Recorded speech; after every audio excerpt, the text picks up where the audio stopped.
Bonjour à tous, on se retrouve sur un nouveau format de vidéo. Je vais tester tout sur l'écran de l'ordinateur parce que j'ai déjà pas filmé en démontant l'appareil et que de toute façon c'est pas évident de bricoler, d'être caméraman en même temps. Si vous tombez sur cette vidéo, c'est probablement que vous avez le même problème que moi.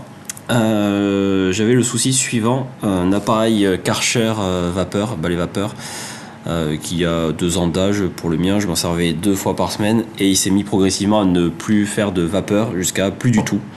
Et il y avait également de l'eau qui coulait à l'arrière de l'appareil par un petit trou.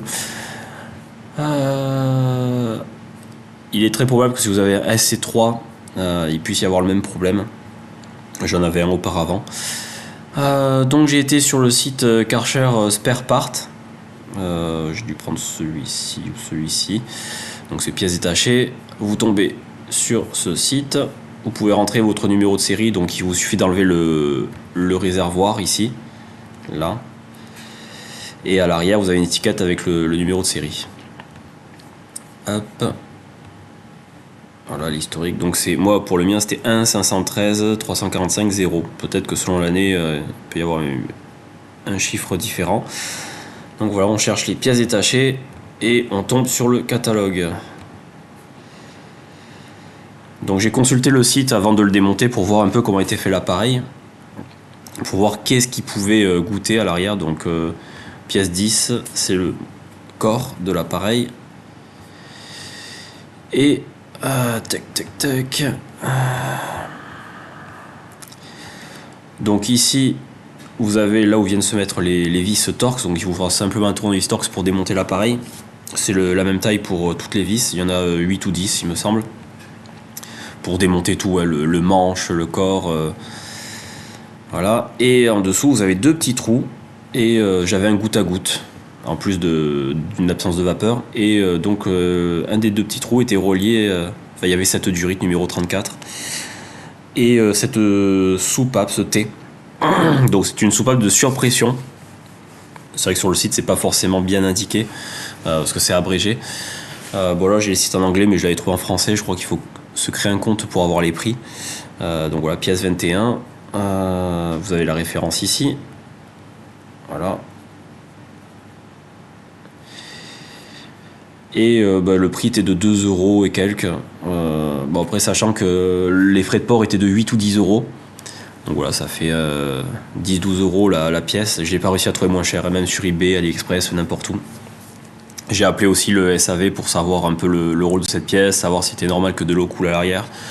Ils n'ont pas trop su m'expliquer le rôle, mais ils m'ont dit non, a priori, c'est pas normal qu'il y ait de l'eau qui coule à l'arrière. Bon, voilà. J'ai reçu la pièce, je l'ai montée, enfin je l'ai remplacée, j'ai remonté l'appareil et lorsque je l'ai rallumé, même problème, pas de vapeur et de l'eau qui coule à l'arrière.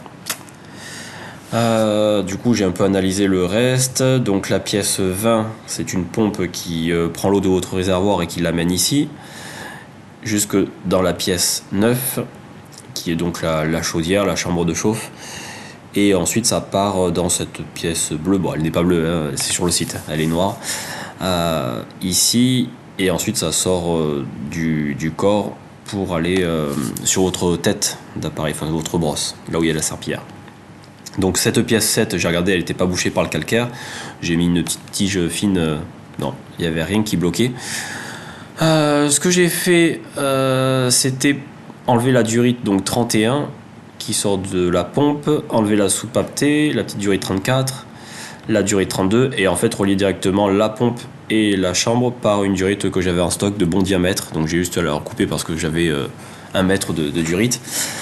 Et lorsque j'ai remonté l'appareil, même problème. Bon, j'avais évidemment plus l'eau qui coule à l'arrière, mais je n'avais plus de vapeur. Donc il ne reste pas 50 possibilités. C'est la chambre de chauffe. Le problème, c'est comme connectant, ben là je ne l'ai pas, mais elle coûtait, je crois, dans les 80 €, 70-80 €, sachant que l'appareil neuf vaut 100 à 120 €. Bon, moi je l'avais eu en promo parce que les magasins géants Casino liquidaient tout suite à leur fermeture. Et du coup, l'appareil était à un prix plus qu'intéressant. Mais non, ça valait pas le coup que je remplace cette pièce. Ce que j'ai fait, c'était la démonter. Donc là, vous avez des petits clips en plastique et à l'intérieur, c'est une grosse pièce en alu. Alors il vous faudra débrancher pas démonter, mais débrancher les cosses ici. Et vous avez une entrée-sortie, donc une durite qui rentre et puis qui sort ici, là, la 33. J'ai sorti mon... comment ça s'appelle? Un compresseur. Compresseur premier prix de chez Brico Dépôt, c'est un 50 litres, peut-être 100 litres, pas plus. Qui a pas trop de pêche, mais j'ai une soufflette. Et j'ai mis la soufflette côté entrée ou sortie, j'ai soufflé, et puis là j'ai commencé à avoir une petite poudre blanche qui sortait, donc je pense que c'est le calcaire. Évidemment, je mets de l'eau du robinet et l'eau est très calcaire ici, c'est un peu de ma faute. Après, j'en voudrais pas trop, j'en veux pas trop, après 2-3 ans d'utilisation, ouais, plus 2 ans. Et j'ai soufflé pendant 1 minute ou 2 de chaque côté, donc entrée et sortie. Alors vous n'aurez pas un gros débit d'air parce que c'est pas très large, hein, les entrées-sorties, mais vous verrez progressivement il y aura plus d'air qu'au départ si vous avez le même problème que moi. J'ai remonté l'ensemble, donc par contre sans la fameuse durite qui supprime tout, donc j'ai remis ma soupape de surpression d'origine même, et j'ai tout remonté. Et là l'appareil s'est mis à fonctionner comme au premier jour. Dès que j'ai sorti du carton, vraiment énormément de vapeur, ça fait longtemps que j'avais pas vu fonctionner comme ça. Donc voilà, si vous avez exactement le même problème, pas de vapeur et surtout de l'eau qui sort à l'arrière, ça prouve que la chambre ici est bouchée. Donc la soupape de surpression fait son rôle et évacue l'eau ici.